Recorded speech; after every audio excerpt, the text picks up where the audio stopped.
بسم اللہ الحمدللہ والسلام علی رسول اللہ اما بعد فاعوذ باللہ من الشیطان الرجیم ومن یشاقق الرسول من بعد ما تبین لہ الہدی ویتبع غیر سبیل المؤمنین نولیہ ما تولی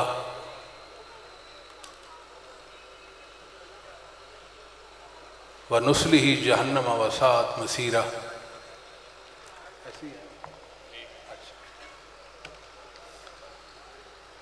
الحمدللہ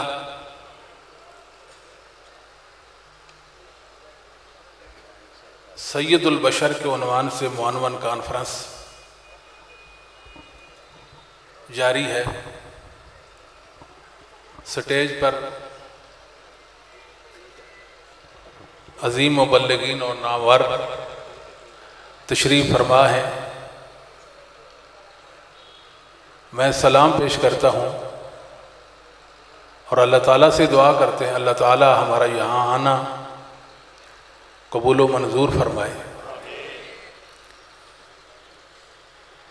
ہمیں اپنے آپ کو کلیئر کرنا چاہیے اور لوگوں کو ہمارے متعلق جان لینا چاہیے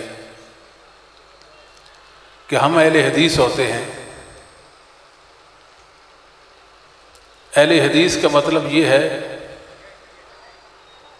جو اللہ کی وحی کا اتباع کرتے ہیں اس انداز میں، اس طرز میں جس انداز میں اصحاب محمد صلی اللہ علیہ وسلم، تابعین، تبع تابعین، ائمہ دین، ائمہ مسلمین اور ائمہ اہل سنت نے کیا۔ حق کا ایک تسلسل ہے جو صحابہ سے چلا، محدثین تک پہنچا اور وہی تسلسل ہم تک پہنچا۔ قیامت کی صبح تک حق و تسلسل جاری و ساری رہے گا۔ ہمارے وہی عقائد و اعمال ہیں جو اسلاف امت کے تھے، اہل السنہ والجماعت کے تھے۔ لوگ ہمارے متعلق یہ خیال کرتے ہیں شاید جس طرح انہوں نے نیا دین متعارف کرایا، نئے نئے عقائد اور اعمال وضع کیے، شاید اہل حدیث بھی کوئی ایسا گروہ اور فرقہ ہے انہوں نے اس جسارت کا ارتکاب کیا ہوگا، العیاذ باللہ۔ ہم اللہ کی وحی پر ہیں اور ائمہ اہل سنت کے عقیدے پر ہیں۔ ہمارے عقیدے میں نہ غلو ہے نہ تقصیر ہے۔ ہم محدثین کے مسلک سے سر منہ منحرف نہیں۔ کوئی آئے ہمارے عقائد و اعمال کو اہل السنہ والجماعت کے ائمہ پر پیش کرے، عقیدے کے ایک شک میں بھی اگر اہل السنہ سے مخالفت ہوئی ہم اس کو چھوڑنے کے لیے تیار ہیں۔ ہم نے دین وضع نہیں کیا، اللہ کے فضل و کرم سے دین کی پاسبانی کی ہے۔ اہل حدیث اللہ کی زمین پر اللہ کے دین کے امین ہیں، اللہ کے دین کے محافظ ہیں۔ انہوں نے اپنے قول و فعل کے ساتھ محمد کریم صلی اللہ علیہ وآلہ وسلم کے دین کی حفاظت کی اور آپ کے ساتھ وفا کی، آپ کے صحابہ کے ساتھ وفا کی، ائمہ دین کے ساتھ وفا کی۔ ہمارے عقیدہ یا عمل میں بدعت کی آمیزش نہیں ہے۔ الحمدللہ ہمارا ہر عمل اہل السنہ والجماعت کی زندگی میں موجود ہے۔ لہذا ہمارے متعلق یہ غلط فہمی دور ہونی چاہیے۔ ہم لوگوں کو دعوت دیتے ہیں آئیں، ہم محدثین کے مسلک پر جمع ہو جاتے ہیں۔ آسمان اس بات پر شاہد ہے، زمین گواہ ہے کہ اس نیلی فام چھت کے نیچے محدثین سے بڑھ کر حق والا کوئی نہیں۔ تو لہٰذا ہمیں محدثین کے مسلک پر اکتفا کرنا چاہیے۔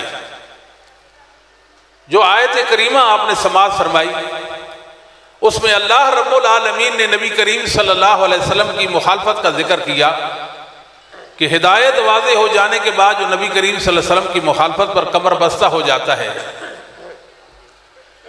اور سبیل مومنین سے ہٹ جاتا ہے۔ بات تو رسول اللہ صلی اللہ علیہ وسلم کی ہستی پر ختم ہو چکی تھی کہ ہدایت واضح ہو جانے کے بعد جو رسول کی مخالفت کرتا ہے جس طرف مڑنا چاہتا ہے ہم اس کو موڑیں گے، جہاں پھرنا چاہتا ہے ہم اس کو پھیر دیں گے، جہاں جانا چاہتا ہے چلا جائے، لوٹ کر ہمارے پاس آئے گا، اور اس کا انجام بھی بتا دیا۔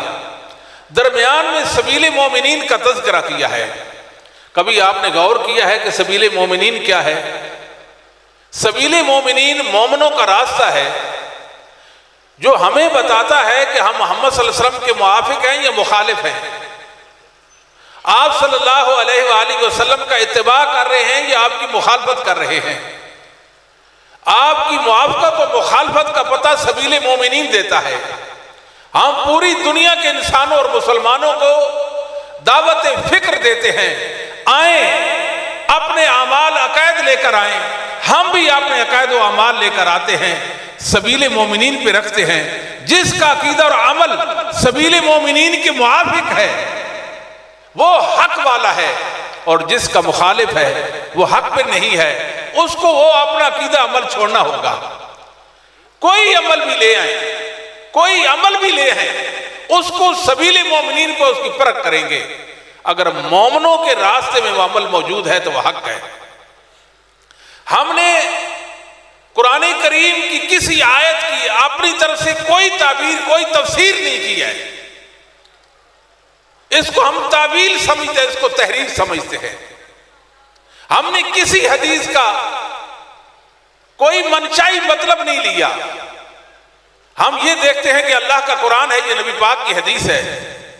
ائمہ محدثین نے اس آیت کا کیا معنی لیا ہے، محدثین نے اس آیت کا کیا مطلب معنی بیان کیا ہے، صحابہ کس انداز میں اس آیت پر عمل کرتے تھے، ہم وہ دیکھتے ہیں، اور پھر ہم ان کی مخالفت سے اپنے آپ کو بچاتے ہیں۔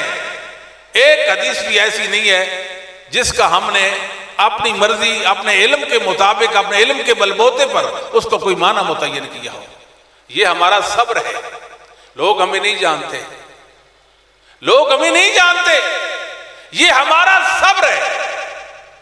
ہمارا یہ نظریہ ہے کہ دین سمجھا جا چکا ہے، قرآن پڑھا جا چکا، حدیث پڑھی جا چکی ہے، قرآن سمجھا جا چکا ہے، حدیث سمجھی جا چکی ہے، اسلامی عقائد وضع ہو چکے ہیں، اعمال بیان، احکام بیان ہو چکے ہیں۔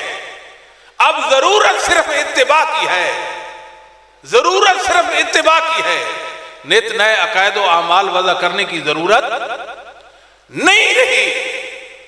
ایک مختصر سی بات عرض کرتا ہوں جو خطیب بغدادی رحمہ اللہ تعالی نے اپنی کتاب الفقی والمتفق کے اندر صحیح سند کے ساتھ ایک قول لکھا ہے۔ امام عبداللہ بن داود خریبی رحمہ اللہ تعالی کا، جو 213 ہجری میں وفات پاتے ہیں، آپ فرماتے ہیں واللہ، کیا مطلب؟ اللہ کی قسم، لو ان القوم لم يزيدوا في الوضوء على غسل اظفارهم لما زدنا علیہ۔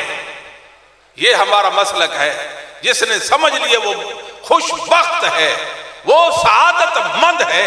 یہ محدثین کا مسلک ہے، یہ محدثین کا اجماعی قول ہے۔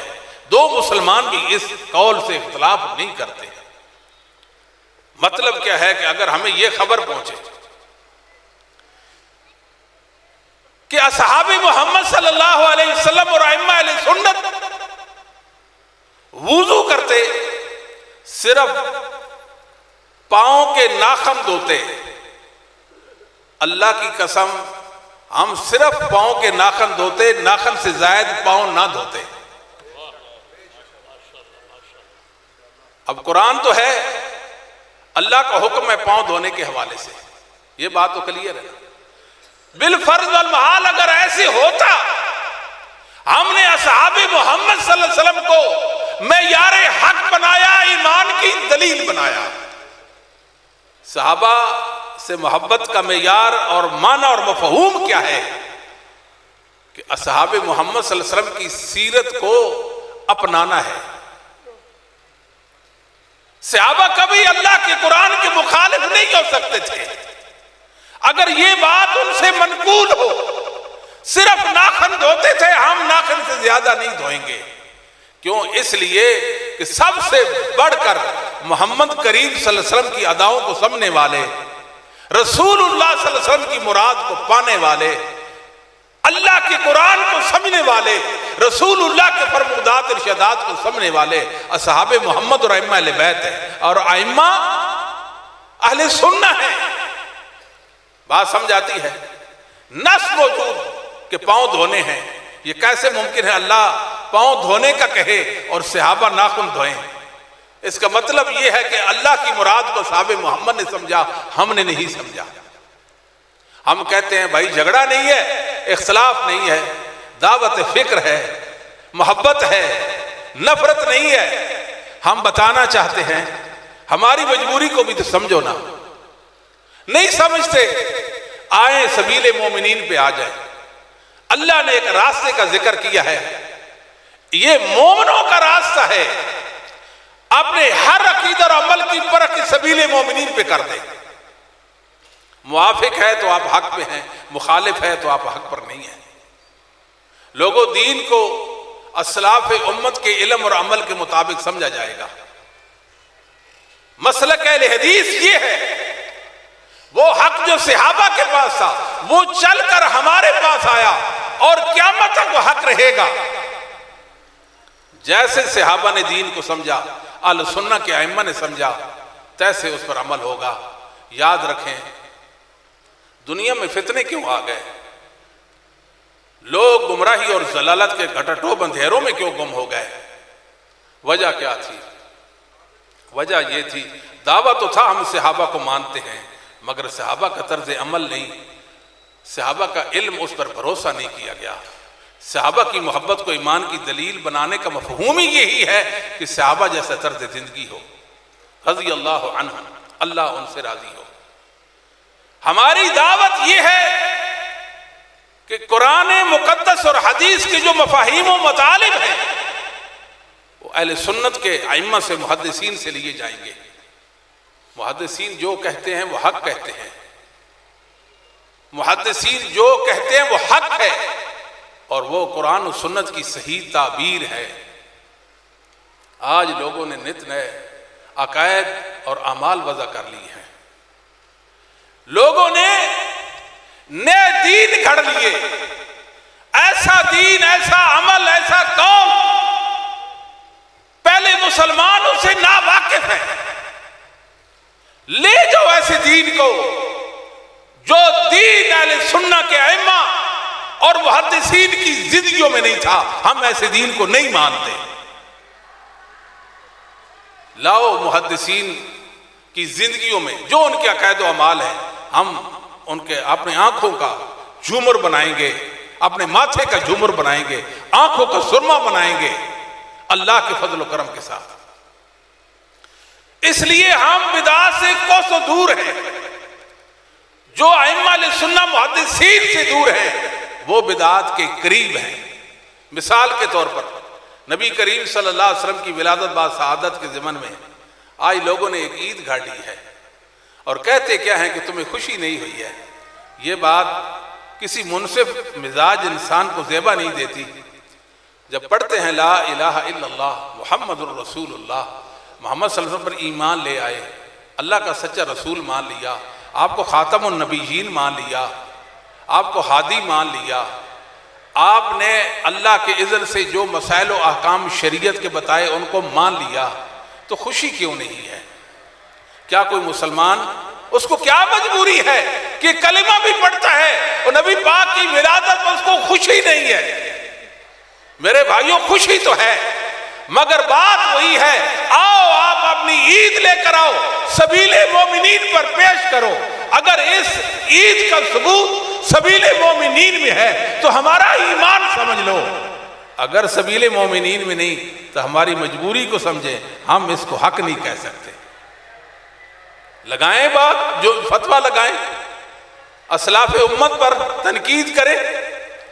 جب اہل حدیث پر تنقید ہوتی ہے در حقیقت ائمہ اہل سنت پر تنقید ہوتی ہے۔ میں عرض کر رہا تھا دنیا میں جتنے فتنے آئے، جتنی پریشانیاں آئیں، جتنی ضلالتیں اور گمراہیاں دنیا میں جنم دے رہی ہیں، بنیادی وجہ یہ ہے کہ لوگ قرآن تو پیش کرتے ہیں، حدیث تو پیش کرتے ہیں، مگر اصحاب محمد کو پیش نہیں کرتے صلی اللہ علیہ وآلہ وسلم۔ اگر دنیا قرآن و حدیث کے دلائل کے ساتھ ساتھ اصحاب محمد کو پیش کرے، اللہ کی قسم ہے صبح سے پہلے زمین پر بدعت نام کی چیز کوئی نہیں رہے گی۔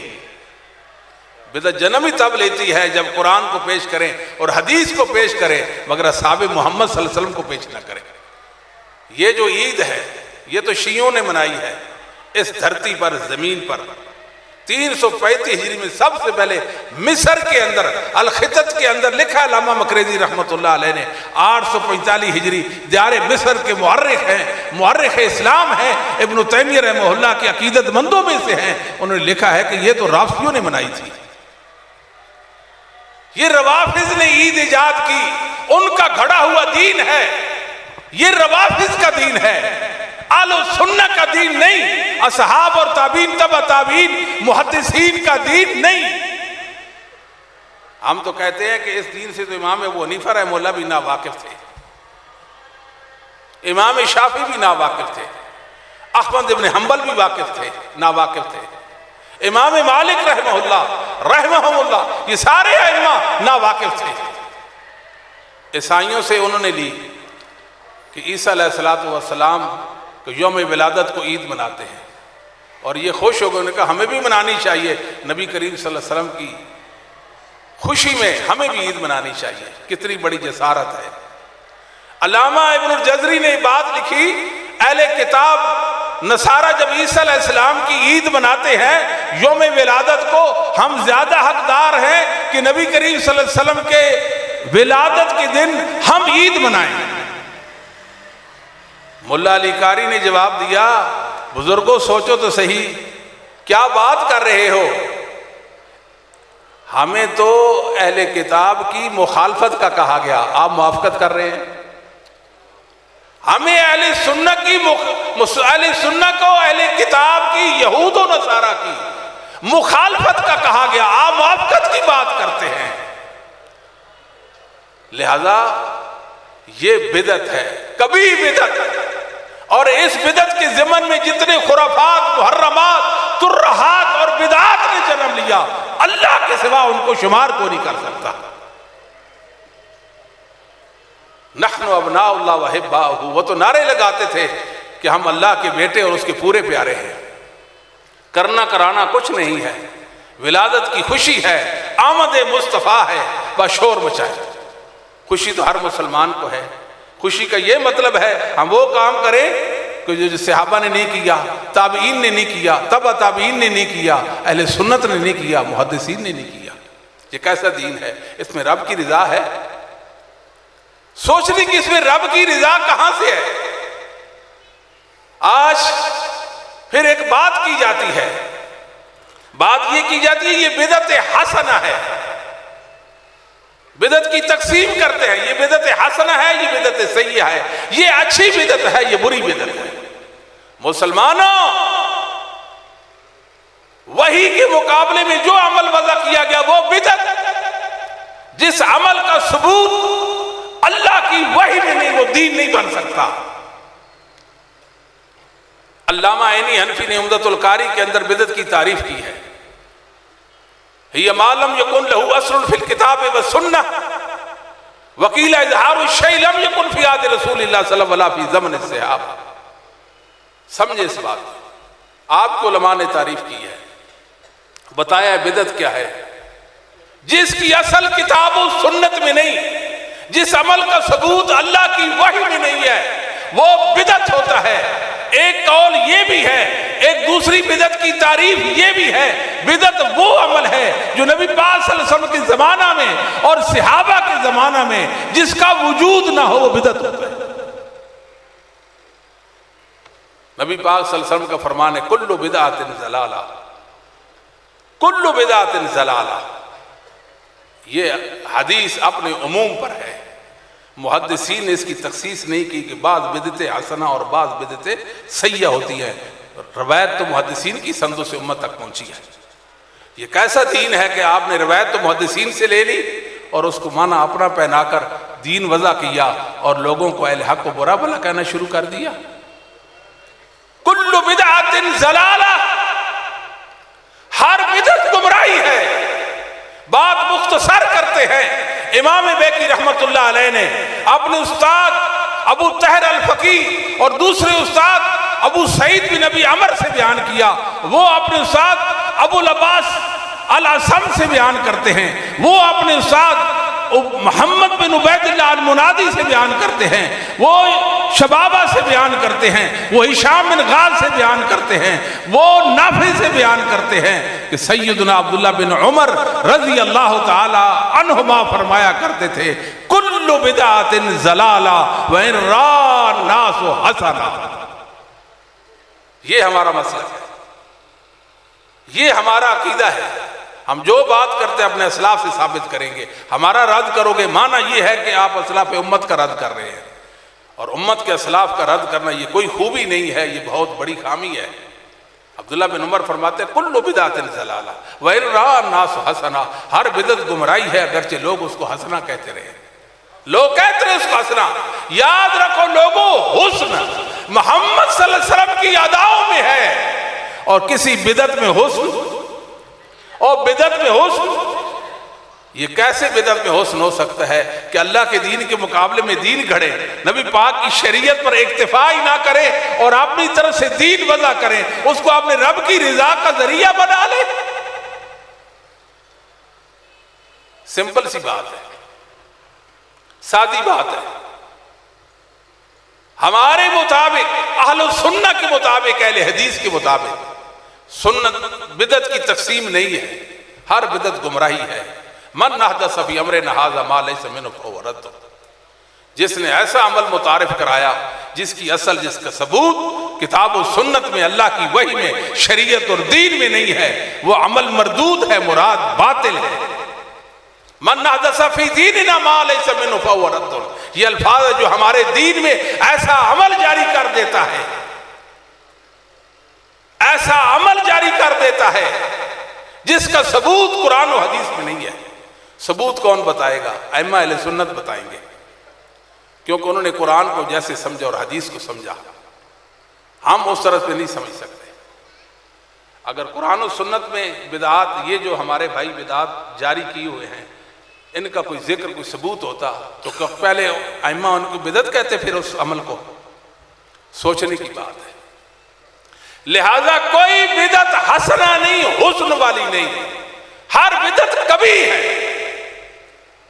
علامہ شاطبی رحمت اللہ علیہ نے اپنی کتاب الاعتصام کے اندر ایک بات ذکر کی ہے، اجماع سلف الصالح من الصحابہ والتابعین من یلیہم علی ذمها کذالک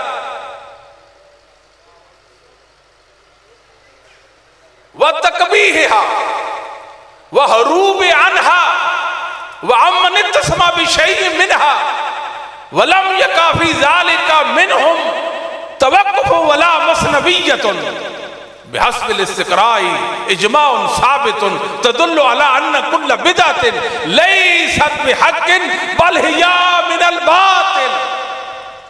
صحابہ کا اجماع، تابعین کا اجماع، محدثین کا اجماع ہے اس بات پر، بدعت بھی قابل مذمت ہے، بدعتی بھی قابل مذمت ہے۔ بدعت کبھی چیز، بدعت سے بھاگا جائے گا، دور ہوا جائے گا۔ یاد رکھو محدثین نے کسی بدعت کی استثناء نہیں کی کہ یہ بدعت حسنہ ہے۔ وَأَمَّنِ اِتَّصَمَ بِشَيْءٍ مِّنْهُ، نہ تو توقف کیا، ایک بدعت کو بدعت نہ کہا، ایسا بھی نہیں ہے، یا ایک عمومی حکم سے ایک بدعت کو مستثنیٰ کر دیا کہ یہ بدعت اچھی ہے، ایسا بھی نہیں ہے۔ امت کا اجماع ہے 790 ہجری میں فوت ہونے والے غرناطہ کا امام شاطبی الاعتصام کے اندر لکھتا ہے، میں نے اسلام کا مطالعہ کیا ہے، ائمہ اہل سنت کی کتابوں کی برگردانی کی ہے، مجھے جو بات سمجھ آتی ہے وہ یہ ہے کہ کوئی بدعت حسن و خوبی والی، اور امت کا اجماع اور اتفاق ہے، دو مسلمان بھی اس مسئلہ میں اختلاف نہیں کرتے۔ سوچیں آپ، جس چیز کی اصل کتاب و سنت میں نہ ہو، جو عمل کتاب و سنت سے ثابت ہو نہ ہو، اس کو آپ دو حصوں میں تقسیم کر لیں کہ یہ اچھا ہے، یہ برا ہے، یہ بدعت حسنہ ہے، یہ سیئہ ہے۔ یہ بے ثبوت عمل کو دو حصوں میں تقسیم کرنے کا کیا معنی؟ کوئی معنی نہیں ہے۔ علامہ شافعی رحمۃ اللہ علیہ بولے ہیں، پھر بات کی ہے، بڑی خوبصورت بات کی ہے، کہتے ہیں ان ھذا تقسیم امر مخترع، یہ بدعت کی تقسیم کا دعویٰ بذات خود بدعت کی تقسیم کا دعویٰ بذات خود بدعت، لا يدل علیہ دلیل شرعی، اس لیے بدعت ہے کہ اس تقسیم پر کوئی شرعی دلیل ثابت، قرآن یا حدیث سے کوئی دلیل ملے کہ بدعتوں کو آپ تقسیم کر لیں، یہ حسن و خوبی والی بدعت ہے اور یہ کبھی اور بری بدعت ہے، ایسی کوئی بات نہیں ہے۔ بل هو نفسه متدافع، بلکہ بدعت کی تعریف بدعت کی تقسیم کا رد کرتی ہے۔ بدعت وہ ہے جس کا ثبوت قرآن و سنت میں نہ ہو۔ بے ثبوت عمل کو تقسیم کرنے کا کیا معنی؟ لأن من الحقیقت، لأن ڈسٹرب کرتے، لأن من الحقیقہ، حقیقت میں جو بدعت ہے وہ ہے جس میں نصوص اور قواعد شرعی میں کوئی دلیل نہ ہو۔ لیکن مسئلہ ہے، علامہ شاطبی فرماتے ہیں لا تجد مبتدئا، لا تجد مبتدئا ممن ينسب الى الملة الا وهو يستشهد على بدعته بدليل شرعي فينزله ما وافق عقله وشهوته۔ لوگوں، دنیا میں ایک بدعتی بھی ایسا نہیں ہے جو اپنی بدعت پر قرآن و حدیث کے دلائل نہ پیش کرتا ہو، ایک بدعتی بھی نہیں۔ کافروں نے اپنے کفر پر قرآن حدیث کی دلیلیں پیش کی ہیں۔ یہودی کہتے تھے انی فضلتکم علی العالمین، ہم فضیلت والے ہیں، امت محمدیہ کی فضیلت کہاں؟ قرآن کہتا ہے کہ تم جہان والوں پر تمہیں فضیلت حاصل ہے۔ یہودیوں نے بھی اپنے مذہب یا نظریے پر قرآن پیش کیا، کیا وہ حق پرست ہو گئے؟ ہر بدعتی قرآن پیش کرتا ہے، ہر بدعتی حدیث پیش کرتا ہے۔ بدعت کو سہارا دینے کے لیے 10 آیات، 100 آیات، 10 حدیثیں، سینکڑوں حدیثیں پیش کرے گا، اور پھر ان قرآنی آیات کو اور احادیث کو اپنی نفسانی خواہشات کی بھیڑ چڑھائے گا۔ مطلب وہ لے گا جو اسلاف امت نے لیا، وہ نہیں لے گا، اپنی طرف سے مطلب لے گا، اپنی طرف سے مطلب لے گا۔ مرزا قادیانی نے دعویٰ نبوت کیا تھا، اس نے اپنے دعویٰ نبوت پر سینکڑوں آیات پیش کی، کیا وہ نبی بن گیا؟ پیش تو قرآن کر رہا ہے، پیش تو قرآن کر رہا ہے۔ کیوں؟ ہم یہ کہتے تھے کہ ان آیات سے اصحاب محمد نے یہ معنی نہیں لیا مرزا جو تو لیتا ہے۔ تیرے باطل پرست ہونے کے لیے، تیرے مرتد اور کافر ہونے کے لیے اتنا کافی ہے کہ ایک صحابی بھی ان آیات سے یہ بات نہیں کرتے جو تو کرتا ہے۔ یہ تو کوئی خوبی نہیں ہے کہ آپ قرآن و حدیث کو پیش کریں، خوبی یہ ہے کہ قرآن و حدیث کے ساتھ اصحاب محمد کو پیش کرے، خوبی یہ ہے کہ قرآن و حدیث کے ساتھ محدثین اہل الحدیث کا مسلک پیش کرے، یہ خوبی ہے۔ پہلے بھی میں نے عرض کیا کہ ہر ایک اپنے مذہب پر دلیل رکھتا ہے، مگر وہ دلیل بنتی نہیں۔ سیدنا علی رضی اللہ تعالیٰ کو بعض خارجیوں نے کافر کہہ دیا تھا، الیاذ باللہ کہیں،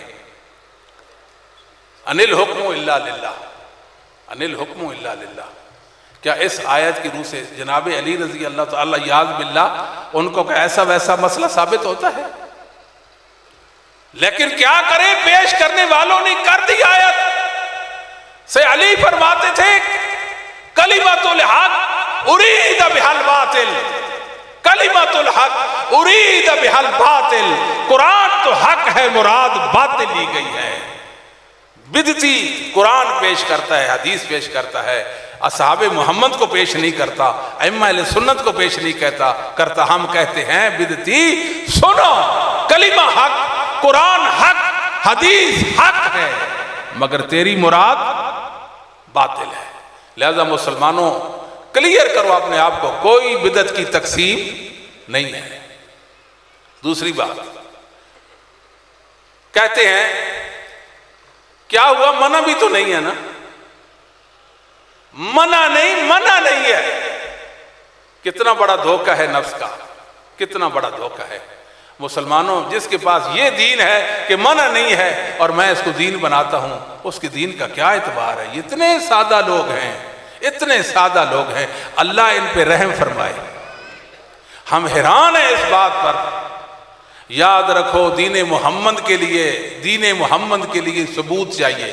کیا چاہیے؟ ثبوت چاہیے۔ عبادت کے لیے دلیل چاہیے، شرعی احکام کے لیے دلیل چاہیے۔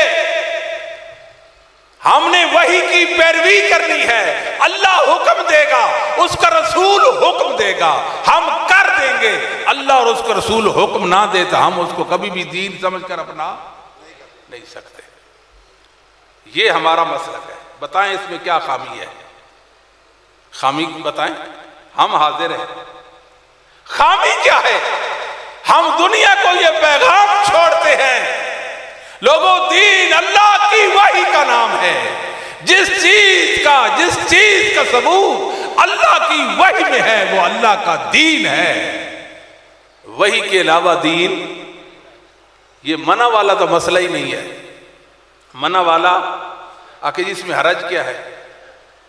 دین کس نے بیان کرنا ہے؟ اللہ نے کرنا ہے نا۔ یہ کہتے حرج کیا، ہم دین گھڑتے جائیں اور عمل کرتے جائیں۔ کیوں منع نہیں ہے؟ دین گھڑتے جائیں، وضع کرتے جائیں اور اس پر عمل کرتے جائیں، یہ کوئی دین ہے جی؟ لوگوں محمد صلی اللہ علیہ وسلم کی تعظیم کرو۔ رسول اللہ کی تعظیم کیا ہے؟ اللہ کے نبی آپ جو فرمائیں وہ حق ہے، آپ کا ہر حکم سر آنکھوں پہ۔ ہم آپ کی اطاعت فرمانبرداری کو واجب سمجھتے ہیں، آپ کی اداؤں میں اپنے رب کی رضا کے متلاشی بنتے ہیں۔ یہ رسول اللہ صلی اللہ علیہ وسلم کی تعظیم ہے۔ یہ کیسی تعظیم ہے کہ منع نہیں کر دو؟ لوگوں دین ہوتا محمد صلی اللہ علیہ وسلم، اس کو اپناتے، اصحاب محمد کی زندگیوں میں اس کا وجود ہوتا۔ وہ کیسا دین ہے کہ اہل سنہ جسے نا واقف ہے۔ امام اہل سنہ حافظ ابن کثیر، مورخ اسلام، حافظ قرآن، مفسر قرآن ابن کثیر رحمہ اللہ تعالی 774 ہجری میں فوت ہوتے ہیں۔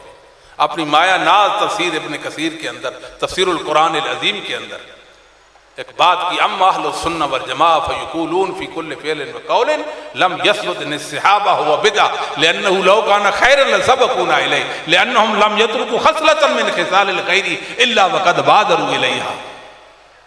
سنی کس کو کہتے ہیں؟ سنی کون ہوتا ہے؟ آپ لیبل لگاتے ہیں اپنے ماتھے پہ، میں سنی ہوں، آپ اپنے سینے پہ تختی چسپاں کر لیں میں سنی ہوں، سنی نہیں بن سکتے۔ سنی ایک معیار کو ماننے والا ہوتا ہے۔ معیار کیا ہے؟ اما اہل السنہ والجماعہ فیقولون فی کل فعل وقول لم یثبت ان الصحابہ هو بدعہ۔ سنی وہ ہوتا ہے جس کا اعتقاد ہے کہ جو بات صحابہ نے نہیں کہی، جو عمل صحابہ نے نہیں کیا وہ دین، وہ بدعت ہے۔ وہ کیا ہے؟ اگر اس عمل میں رب کی رضا ہوتی، صحابہ اصحاب محمد لپک جاتے۔ وہ تو نیکیوں پر حریص تھے، وہ چن چن کر محمد کریم کی اداؤں کو اپنانے والے تھے۔ یہ کیسا دین ہے جو صحابہ کے پاس نہیں تھا اور تمہارے پاس ہے، تمہارے پاس ہے۔ یاد رکھیے دین کے اندر اتباع ہے، دین کے اندر پیروی ہے، اللہ کی وحی کی، قرآن اور حدیث کی۔ منع والا کوئی مسئلہ بولے، منع والا مسئلہ اللہ تعالیٰ فرماتے ہیں وَمَنْ أَرَادَ الْآخِرَةَ وَسَعَى لَهَا سَعْيَهَا وَهُوَ مُؤْمِنٌ فَأُولَٰئِكَ كَانَ سَعْيُهُمْ مَشْكُورًا۔ جو انسان آخرت کے لیے عمل کرتا ہے، کوشاں رہتا ہے کہ میری آخرت بن جائے، سایون مصدر ہے اور مضاف ہے. جب مصدر مضاف ہو معنی کی تعیین کا فائدہ دیتا ہے. جو اس کے جی میں آئے وہ عمل کرے گا آخرت کے لیے یا متعین عمل کرے گا؟ وہ متعین عمل کرے گا جس کو اللہ اور اس کے رسول نے نیکی کہا، دین کہا، اللہ کی رضا کا موجب کہا، وہ عمل کرے گا آخرت کے لیے. ہوگا مومن، اللہ اس کی کوشش کی قدردانی فرمائیں گے. ثابت ہو گیا کہ دین اللہ اور اس کے رسول کی باتوں کا نام ہے، دین اللہ کی وحی کا نام ہے. یہ کیسا دین ہے جس کو اللہ اور اس کے رسول نے متعین نہیں کیا، امتیوں نے اپنے نفس کی پیروی میں اس کو متعین کیا اور دین کا درجہ دیا. یہ معتبر دین نہیں. ہمارا عقیدہ ہے دین اللہ اور اس کے رسول کی باتوں کا نام ہے. کتنا ہی خوشنما عمل کیوں نہ ہو، کہتے ہمیں خوشی ہوئی ہے. ایک دوسرا ہے گروہ، وہ کہتے ہیں غدیر خم کے موقع پہ نبی پاک صلی اللہ علیہ وسلم نے جناب علی کا ہاتھ پکڑا، من کنت مولا فہذا علی مولا ہو. 18 ذوالحجہ کو عید مناتے ہیں، اس موقع پر نبی پاک صلی اللہ علیہ وسلم نے جناب علی رضی اللہ تعالیٰ کی عزت و توقیر کی. ہمارے لیے خوشی کی بات ہے. اس سے بڑی اعزاز کی بات کیا ہے کہ علی کو عظمت نصیب ہوئی.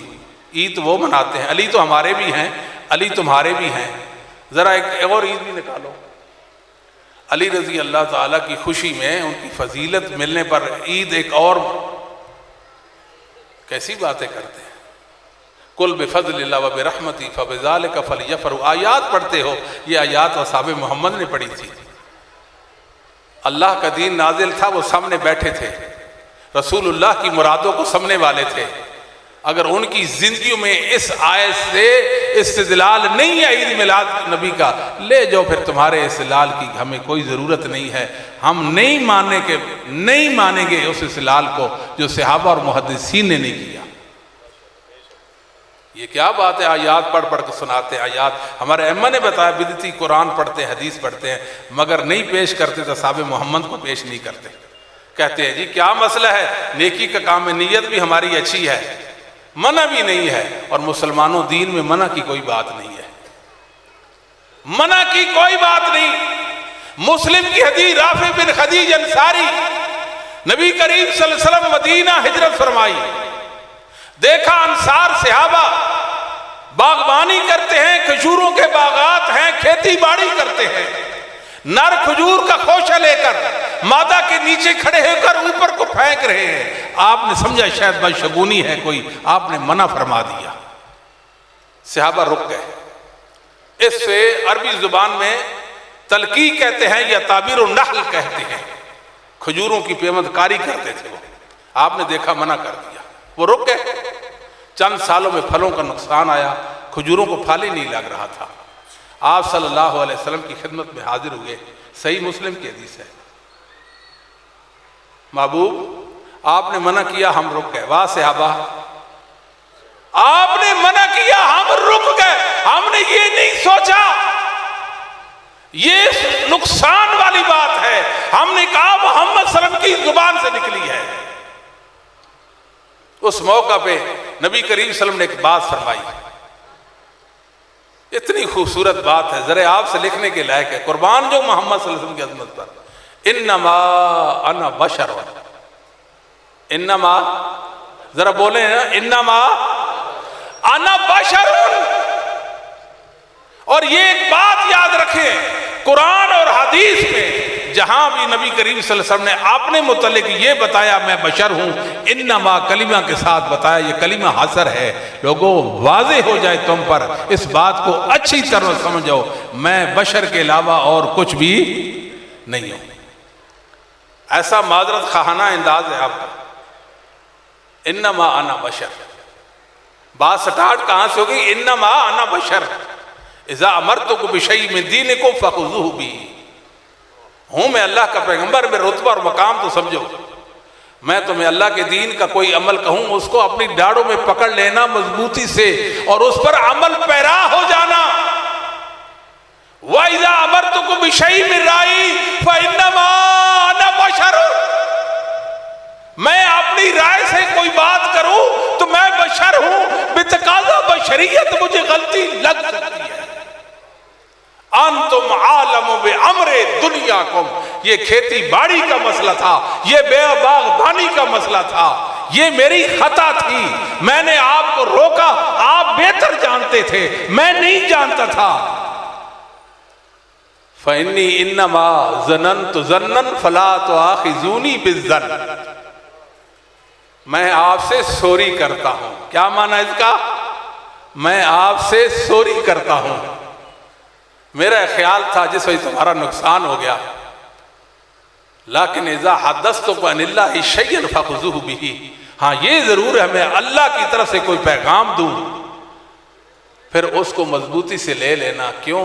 اس لیے انی لن اکذب علی اللہ، میں محمد اپنے رب پر جھوٹ نہیں بول سکتا، کبھی بھی جھوٹ نہیں بول سکتا۔ کیا ثابت ہوا؟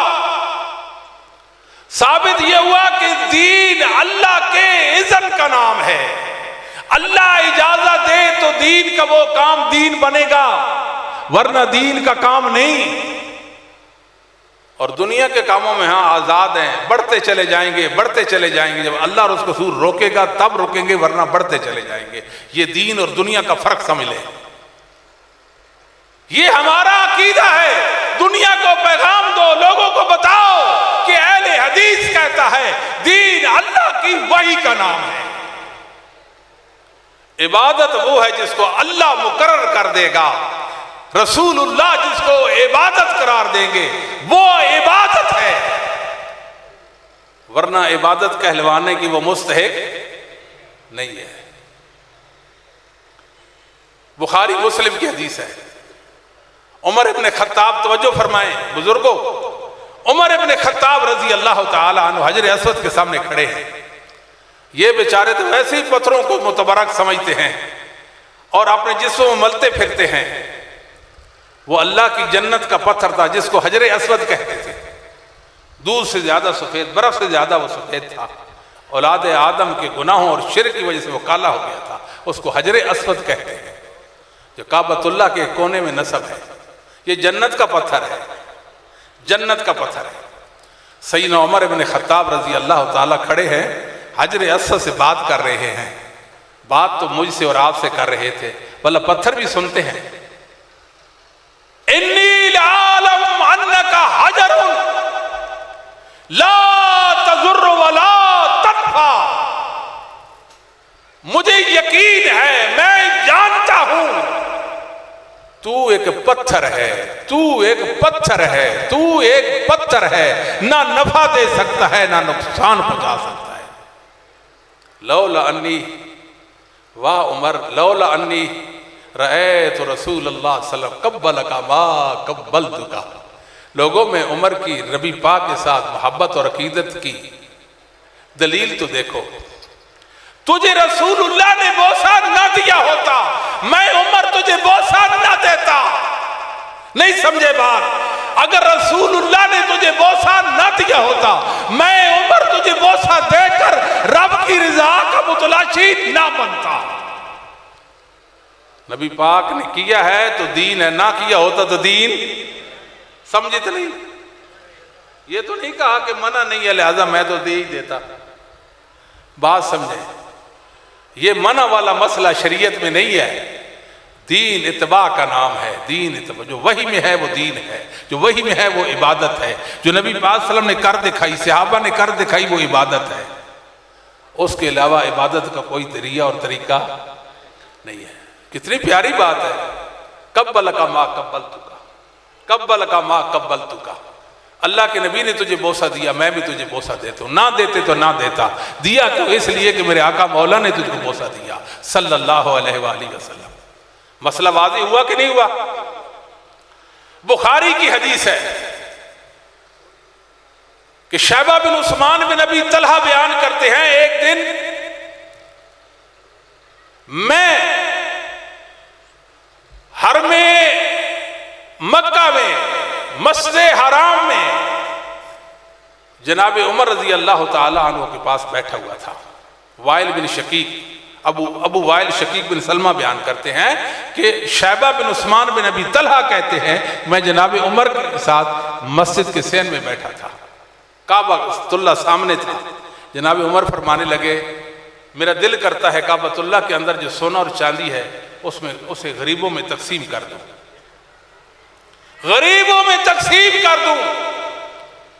میں نے کہا ما انت بفاعل، جناب عمر آپ یہ کام کرنے کے مجاز نہیں ہے، لما کیوں نہیں کر سکتا؟ لم یفعلہ صاحبہ کا، کہ محمد کریم صلی اللہ علیہ وسلم نے اور آپ کے ساتھی ابو بکر نے نہیں کیا، اس لیے آپ کو کرنے کا حق نہیں ہے۔ یہ نہیں کہا کوئی بات نہیں، منع بھی نہیں ہے نا، اگر کیا نہیں تو ایسی ہم المرآن یقتدیٰ بہما، محمد کریم کی ہستی، صدیق کی ہستی، ایسی دو ہستی ہیں جن کی اقتداء چاہیے، جن کی اگر انہوں نے ایسا نہیں کیا تو مجھے بھی ایسا کرنے کا حق نہیں ہے۔ میرے بھائیوں، بدعت بے ثبوت چیز ہے، انسانوں کا وضع کردہ عمل ہے، انسانوں کو دین وضع کرنے کا کوئی اختیار نہیں۔ انسانوں کا کام تو یہ ہے کہ اللہ کا دین اس کا اتباع کرے۔ یہ کوئی خوشی کی بات نہیں ہے کہ ہم رسول اللہ علیہ وسلم کی محبت میں یہ اور وہ کر رہے ہیں، جو کچھ ہم کر رہے ہیں اللہ کی قسم یہ دین نہیں ہے۔ اور اس کے ضمن میں تو کبھی کبھی کہا کرتا ہوں، افسوس صد افسوس، محمد کریم صلی اللہ علیہ وسلم کے نام پر تم نے بے حیائی کو عروج دیا۔ کل کا دیکھنا ماحول، وہ ہماری بھی بیٹیاں ہیں، ہماری بھی بہنیں اور مائیں ہیں، ان کی تقدیس کو ہم بھی مانتے ہیں، ان کی حرمت کو ہم بھی مانتے ہیں۔ افسوس نہیں ہوتا کہ باہر نکلیں گی ہمارا سر شرم سے جھک جاتا ہے۔ لوگوں، اہل حدیث کا پیغام ہے صبغۃ اللہ ومن احسن من اللہ صبغہ، آؤ ہم آپ کو اللہ کے رنگ میں رنگ دیں، ہم للاری ہیں، آپ کو اللہ کے رنگ میں رنگتے ہیں۔ یہ کیا بات ہوئی؟ تم نے تو اپنی عزتوں کو پامال کر دیا نبی پاک صلی اللہ علیہ وسلم کی محبت میں، جھوٹی محبت، غیر شرعی محبت، عمل خود وضع کیا، قرآن و حدیث کی دلائل اس پر فٹ کیے اور کہا یہ دین ہے۔ یہ ناانصافی ہے، یہ خیانت ہے، یہ بری بات ہے۔ آپ کو معلوم ہونا چاہیے، بخاری مسلم کی روایت ہے، عبداللہ بن مسعود رضی اللہ تعالیٰ فقیہ امت ہے، آپ فرماتے ہیں لا یجل احدکم للشیطان شیئا من صلاتی یرا انہ حقا علیہ لا ینصرف الا عن یمینی لقد رأیت رسول اللہ صلی اللہ علیہ وسلم کثیرا ینصرف عن یساری۔ لوگوں، نماز میں شیطان کا کوئی حصہ نہ مقرر کر دینا۔ کیسے؟ کہ کوئی بندہ، کوئی امام مسجد اپنے آپ پر لازم قرار دے میں مقتدیوں کی طرف صرف دائیں جانب سے ہی پھروں گا۔ میں نے رسول پاک کو کئی بار دیکھا بائیں جانب سے بھی پھرتے تھے، ادھر سے پھرنا ادھر سے پھرنا، دائیں سے پھرنا بائیں سے پھرنا، دونوں طرح جائز، دونوں طرح اگر ایک جانب پھرنا کوئی بندہ اپنے آپ پر لازم قرار دے، یعنی عمل مستحب تھا اس کا شرعی حکم بڑھا کر واجب قرار دیا، وہ سنت سے نکل کر شیطان کا عمل بن جائے گا۔ اور جس پر کوئی دلیل ہی نہیں وہ کیا ہو جائے گا؟ وہ تو شریعت کا عمل تھا، اس کا ایک رتبہ درجہ تھا مستحب ہونے کا، اس کے ساتھ معاملہ واجب کا کیا، شیطان کا عمل بن گیا۔ جو ثابت نہیں، سرے سے جس کا ثبوت ہی نہیں، وہ کیا ہوگا؟ ہر بدعت شیطانی عمل ہے، ہر بدعت شیطانی عمل ہے، اس کے اندر ہلاکت قیدیاں ہیں، اس کے اندر رسوائیاں ہیں، اس میں اللہ کا غضب و ناراضگی ہے۔ مسلمانوں، سادی سی بات ہے، امام اوزائی نے آپ کو وصیت کی ہے، وہ پیغام میں لے کر آیا ہوں، آپ کو سنانا چاہتا ہوں۔ حلیت الاولیاء کے اندر امام اوزائی کا قول ہے اصبر نفسک علی السنہ وقف حیث وقف القوم وقل بما قالوا وقف عما کفوا عنہ واسلک سبیل سلفک الصالح فإنہ یسعک ما وسعہم۔ لوگوں، اسلامی عقائد پر، اہل سنت محدثین کے عقیدے پر ڈٹ جائیے، جہاں محدثین کھڑے ہیں رکے ہیں وہاں رک جائیے، جو انہوں نے کہا ہے وہ کہہ دیجئے، جس سے وہ رکے ہیں اسے رک جائیے۔ جو دین سلف صالحین کو کافی تھا وہ آپ کا بھی کافی ہو گیا، آپ کا کام یہ ہے کہ محدثین کے مسلک کی پیروی کرتے جائیں۔ جامع ترمذی کے اندر روایت ہے، آخری بات، کہ سیدنا عبداللہ بن عمر رضی اللہ تعالی عنہما کے پہلو میں شخص اس نے چھینک لگائی، جسے آپ اپنی زبان میں کیا کہتے ہیں؟ آپ کی کوئی زبان نہیں، یہ گونگے ہیں، نش کہتے ہیں، نش ماری۔ اس نے چھینک لگائی۔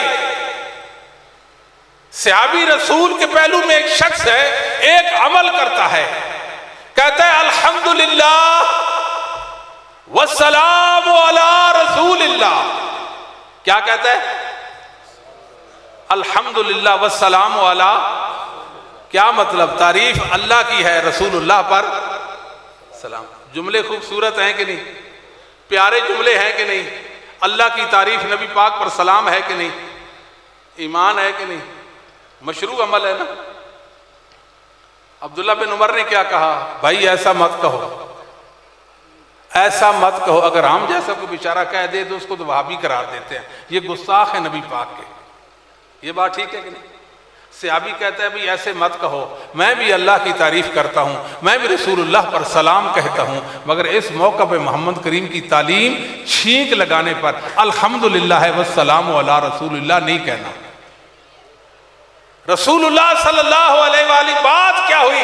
بات یہ ہوئی رسول اللہ صلی اللہ علیہ وسلم نے جو کیا وہ دین، جس جگہ پہ کیا وہ دین، جس موقع پہ کیا وہ دین۔ اللہ کے نبی اگر وہ کام نہیں کرتے کسی موقع اور جگہ پر، وہ دین کا درجہ پا سکتا، ورنہ عبداللہ بن عمر کبھی بھی والسلام علی رسول اللہ سے نہ روکتے، والسلام علی رسول اللہ سے نہ روکتے۔ اللہ تعالیٰ سے دعا کرتے ہیں اللہ ہمیں دین محمد پر راضی ہونے کی توفیق نصیب فرمائے۔ میرے بھائیوں، میرے نوجوان ساتھیوں، میرے بزرگوں، آپ کے پاس اللہ کا بہت بڑا انعام ہے، وہ مسلک محدثین ہے آپ کے پاس۔ اللہ کی قسم میں آپ کو یقین دلاتا ہوں، میں اپنے رب کی قسم اٹھاتا ہوں، بڑی سچائی کہ آپ علمبردار ہو، اس دین کو لے کر امت کے سامنے، انسانوں کے سامنے پیش کرو، بھرپور طریقے سے دعوت اللہ کا کام کرو، لومت لائم کی پرواہ نہیں کرنی، لومت و لائم کی پرواہ، ملامت کرنے والے کی ملامت سے نہیں گھبرانا، کسی کی دشمنی آپ کو نہ خوف زدہ کرے، کس کا روب دبدبہ آپ کو مرعوب نہ کرے، آپ دین محمد کو لے کر امت کے سامنے پیش کریں اور اپنے وجود پر، اپنی زندگی پر اسلام کو نافذ کریں۔ یقین جانیں اس سے بڑی خوشبختی اور سعادت کوئی نہیں ہے۔ اللہ تعالیٰ سے دعا ہے، اے میرے مولا کریم، ہم جیسے گناہگاروں کو روز قیامت اپنے محبوب کی شفاعت سے بہرمند فرمانا۔ اللہ اپنے محبوب کی شفاعت سے ہمیں بہرمند فرما دینا۔ اللہ ہمارا حشر اصحاب محمد کے ساتھ فرما دینا۔ اللہ اپنے صالحین بندوں کے ساتھ فرمانا۔ اے میرے مولا کریم، اے میرے مولا کریم، ہم دنیا سے جا رہے ہوں، دنیا سے جائیں، ہمیں موت تیرے سچے دین پر آئے۔ اللہ کلمہ توحید لا الہ الا اللہ ہماری زبان پر جاری کر دینا۔ اے میرے مولا کریم، نیکیوں کا کرنا ہمارے لیے آسان فرما دے، گناہ سے بچنا آسان فرما دے۔ اے میرے اللہ، اپنی محبت، اللہ اپنی تعظیم اور خشیت ہمارے دلوں میں پیدا کر دے۔ اللہ ہم تیرے بندے بن جائیں۔ اقول قولی ھذا استغفر لی ولکم سائر المؤمنین والمؤمنات والمسلمین والمسلمات۔